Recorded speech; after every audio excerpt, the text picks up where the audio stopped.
Electric vehicle ataupun EV sekarang dah jadi trend lifestyle yang stylish dan berteknologi. Tambah pula China kini dah jadi kuasa besar dalam dunia EV dengan brand yang bukan sahaja canggih tapi makin mesra pengguna. Jom kita kenali 5 jenama EV dari China yang tengah jadi sebutan satu dunia. Yang pertama, BYD, singkatan untuk Build Your Dream. BYD kini dah potong Tesla dari segi jualan global. Model popular macam BYD Dolphin bukan sahaja comel dan sleek tapi harga pun sangat mesra. Bateri pun tahan lama dan selamat. Sebab apa? Sebab BYD buat sendiri bateri kereta mereka. Sebab tu harga lebih murah daripada Tesla.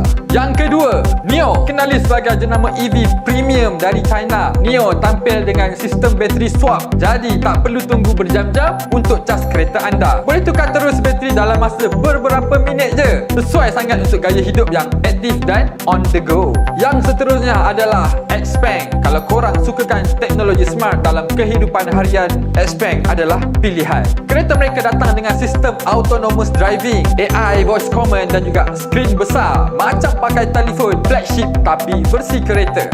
Korang nak sedap promo produk dan servis korang? Roger je. 4. Li Auto, pilihan terbaik untuk mereka yang perlukan ruang dan keselesaan. Sesuai sangat untuk pemandu yang sukakan perjalanan jauh atau pembawa keluarga. Ada enjin kecil yang bantu cas bateri bila dah low. Jadi tak perlu risau kalau tiada sistem pengecas. Dan yang kelima adalah Aito, hasil kerjasama Huawei dan juga Sirius. Kereta EV Aito menggunakan sistem Harmony OS. Jadi kalau korang pengguna Huawei, bolehlah sync terus dengan smartwatch untuk kawal aircon ataupun unlock pintu kereta korang. Smart dan seamless. Apa yang buatkan topik ini jadi lebih menarik? Kerana baru-baru ni Presiden China Xi Jinping datang ke Malaysia untuk bincang kerjasama dalam teknologi hijau termasuk electric vehicle. Malaysia dan China kini sedang kukuhkan hubungan dalam pembangunan EV termasuk pengeluaran bateri dan juga rangkaian pengecas. Jadi kita bakal lihat lebih banyak model EV akan masuk pasaran tempatan tak lama lagi. Tapi kalau korang belum ready nak terus lompat ke dunia EV, korang boleh mula dari bawah dulu. Cuba skuter elektrik. Sangat praktikal untuk bergerak cepat,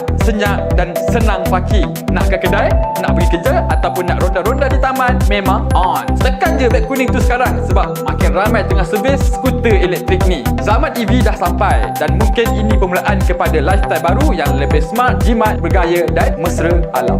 Jangan lupa guys, like, follow, komen dan share untuk video menarik yang seterusnya.